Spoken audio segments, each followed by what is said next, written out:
บายดีหมดทุกคนมื้อนี้บ่าวน้อยสิพามาเล่นดาวน์ทาวน์เดนเวอร์อีกมื้อนึงแต่มื้อนี้สิพามาเบิ่งอาร์ตโชว์ว่าซั่นเขาเฮ็ดงานแสดงอยู่ในภาคแห่งหนึ่งอยู่ใน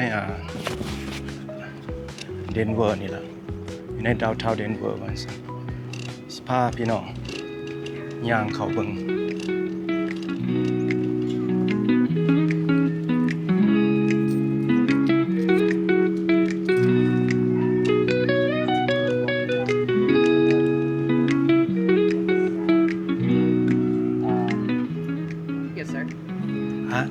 Can I walk in with my scooter? Yeah, you can walk. Oh, thank you, sir.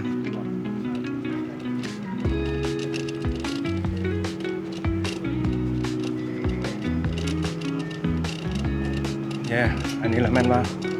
ทางเขามาหาบอนเขาโชว์แต่ว่ามันเป็นบอนเขาขายอาหารไว้ซะอาหารการกินหิวเขาก็มากินแถวนี้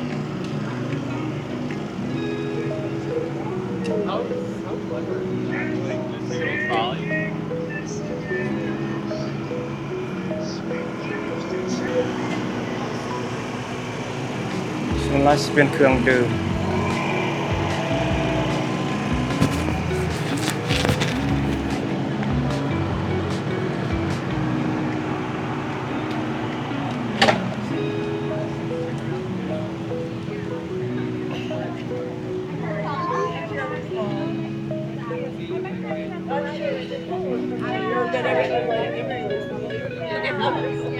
ว้าวอันนี้ละมันเขาจอดเล็กใส่กันเล็กเป็นหูว้าวสิพาเขามาเบิ่งหน่อยนึง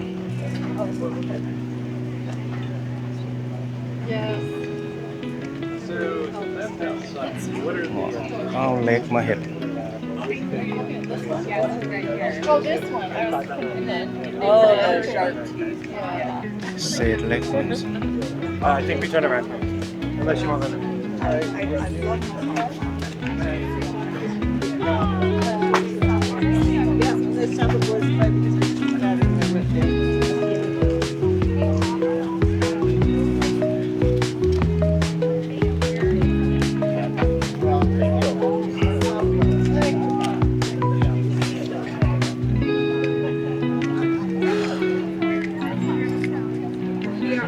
ลายเติบแล้วก็มีลายอย่างโซ่รูปแต้ม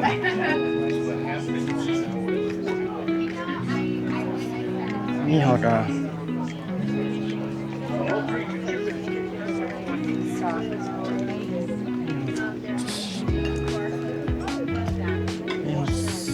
สบอกสบู่กันซะ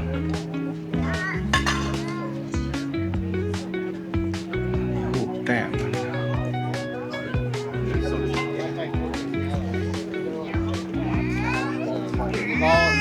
เครื่องหนัง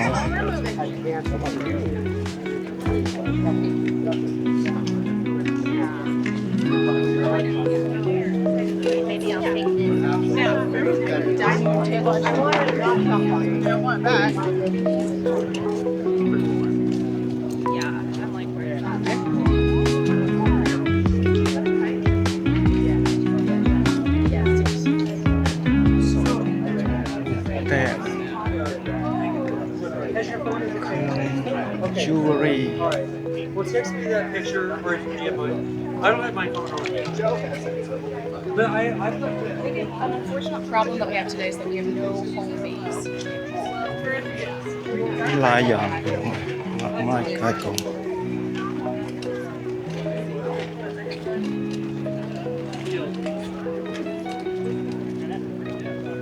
Yes, it's adorable. So we go there a lot.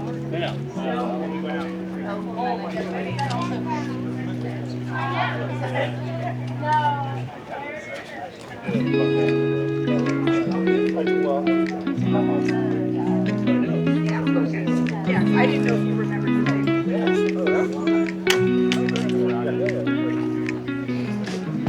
เ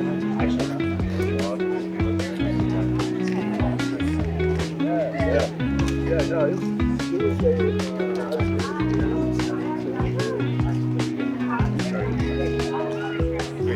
in. ตามข่าวมามีประมาณ150 vendor Hop on one foot for it. Yes. Careful. You aware? We don't want to bump this. 155นะโซอยู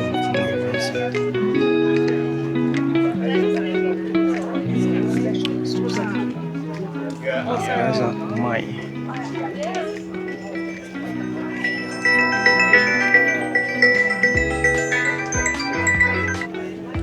yes look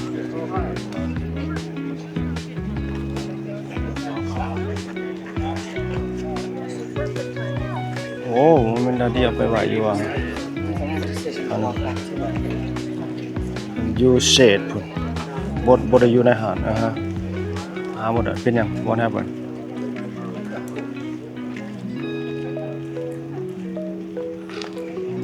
okay let me figure it out I don't know where I put it maybe in the shade or something okay look okay love you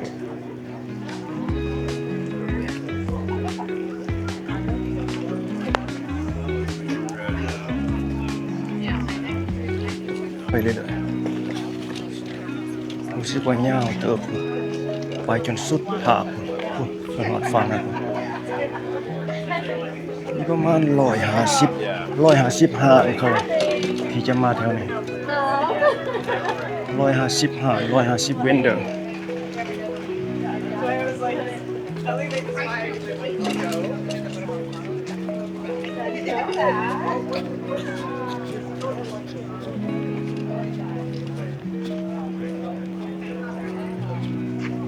เป็นยังไงนะ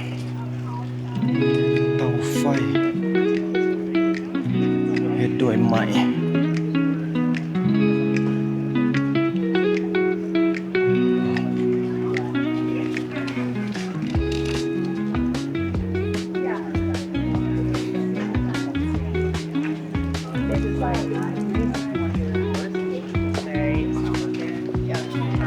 คนของขางลายหน่อยนึงSo many people ขายของแพบ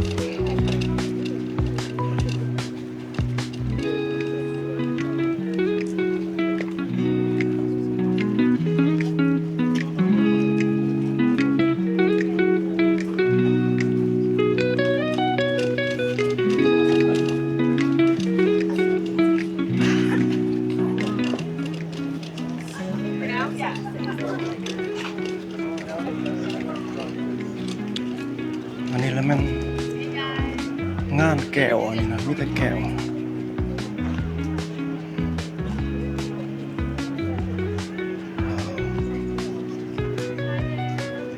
แก้ว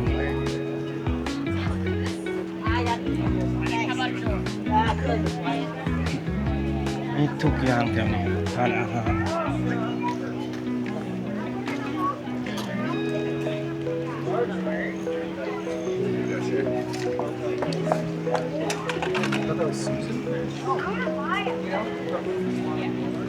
ส่วนลอยก็สิแม่นหูแต่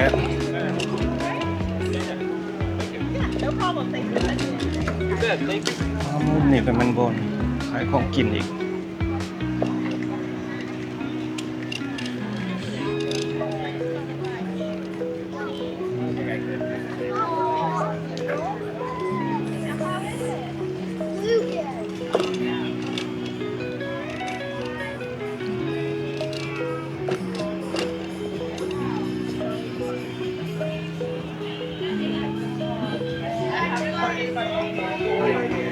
Okay, that's part of your problem. No, I know. That's good. บนเขาวางแสดงในมันว่าสีอยู่เรียบตามถนนอ้อมผากว่าซั่นซะผากนี่ใหญ่เด้อนี่ผากนี่กว้างใหญ่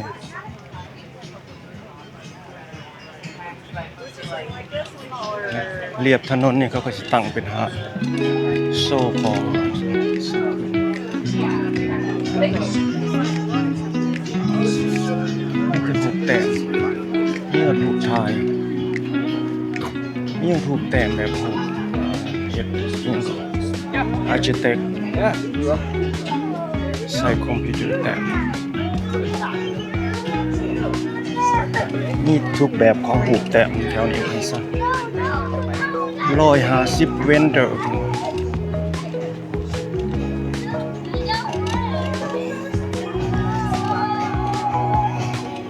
ทางนี้ก็มีทางคอนเสิร์ตที่ว่าใหม่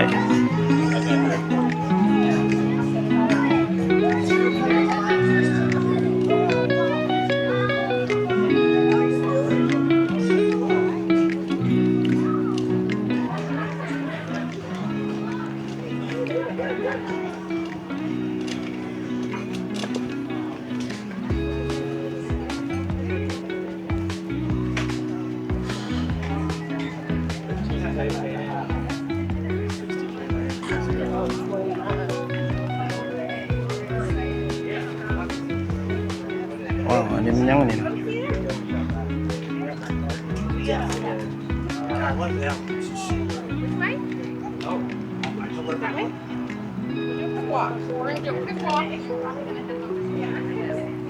โอ้โหมันยังอันนี้นะ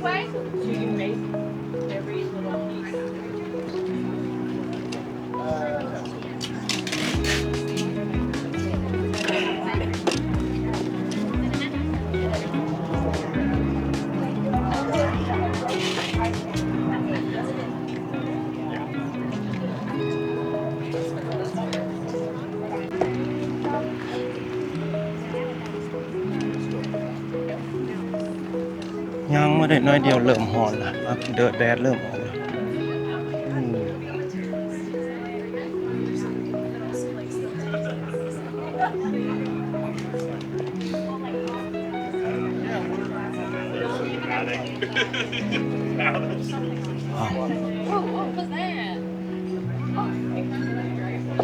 นี่ทุกรูปแบบของ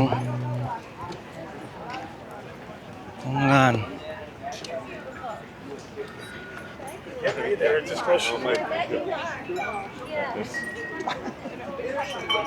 ใหม่มากระดิ่ง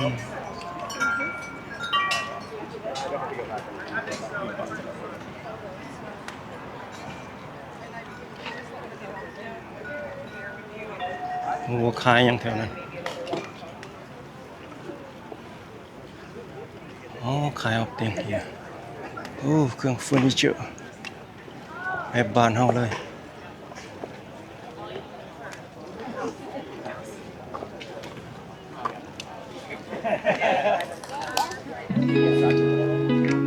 โต๊ะตั้ง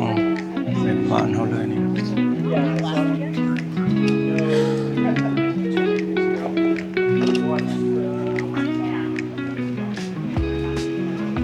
โอ้ยังไกลได้ดิพี่น้องบ่ได้ครึ่งทางหลายได้นี่นะว้าว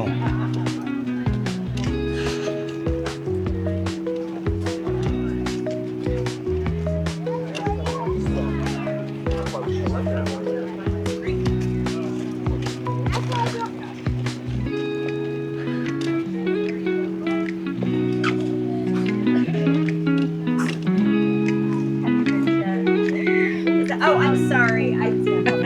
Yes.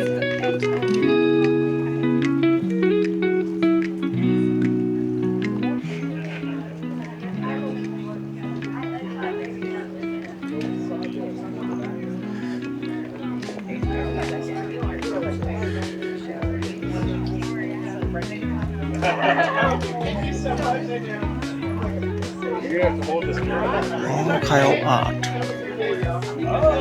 มีทุกรูปแบบงานสีมืองานมืองานประดิษฐ์มียอดเครื่องนุ่ง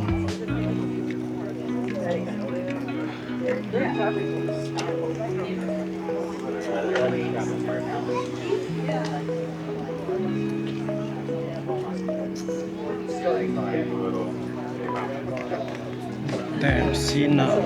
ำมัน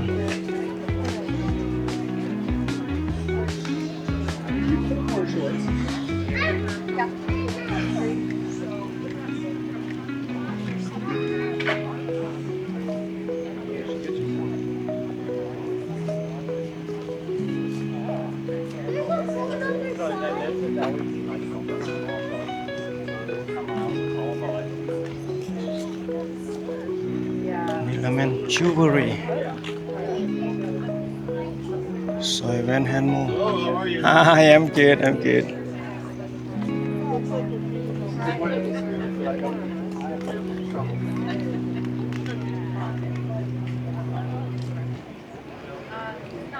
โอ้แถวนี้จิวเวลรี่อยู่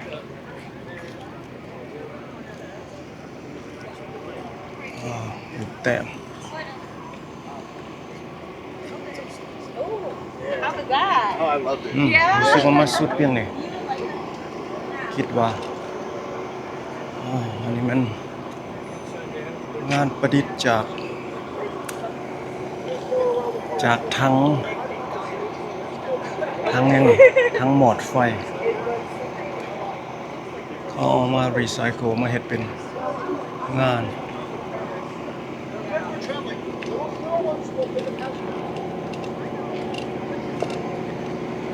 รู้สึกว่าสุดเพียงนี่มันขายของกินล่ะ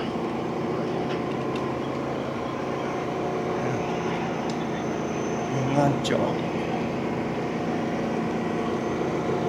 สุดเพียงนี่เป็นบอนขายของกินแต่ว่าพุ่นฝากนั่นไปอีกมีต่อฝากมาจากบอนเขาแสดงอาร์ตล่ะเขาเอิ้นอาร์ตโชว์ล่ะพอน้อยสิมาขี่อ้อมภาคนี่ให้เบิ่งหน่อยหนึงอันนี้มันภาพ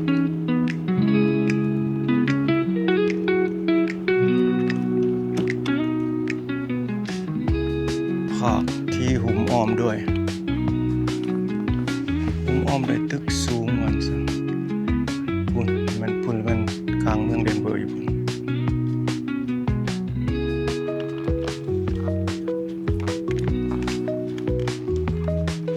เนี่ยมันน่ะสกีอ้อมภาคไปทางนี้พุ่น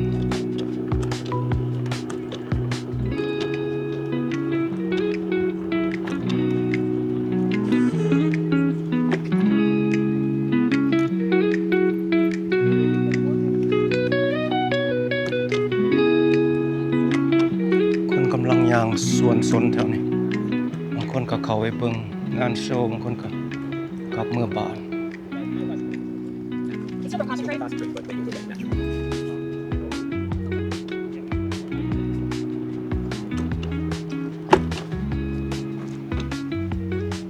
ไปสิเข้าเบิ่งงานโชว์เข้าไปทั้งนั้นไปเบิ่งแล้วแล้วก็ออกมาเอาหน่อยออกมาแล้วบัดนี้นะออกมาจากงานโชว์แล้วสิเข้าไปในเมืองหน่อยนึง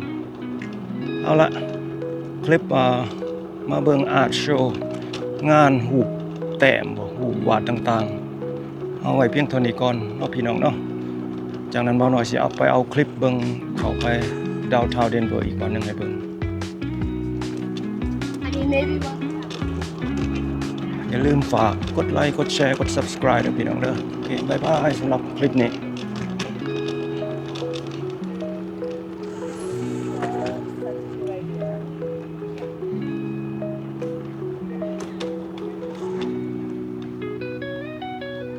อันนี้มันอ้อมนอกหอบนอกดาวทาวน์ซะเนี่ยเต็มไปด้วยตึกสูงถ้าขี่เข้าไปทางในนี่สิเป็นพื้นที่ดาวทาวน์ทั้งหมดแต่หากความจริงแล้วทั้งหมดนี่เขาเอิ้นดาวทาวน์เดนเวอร์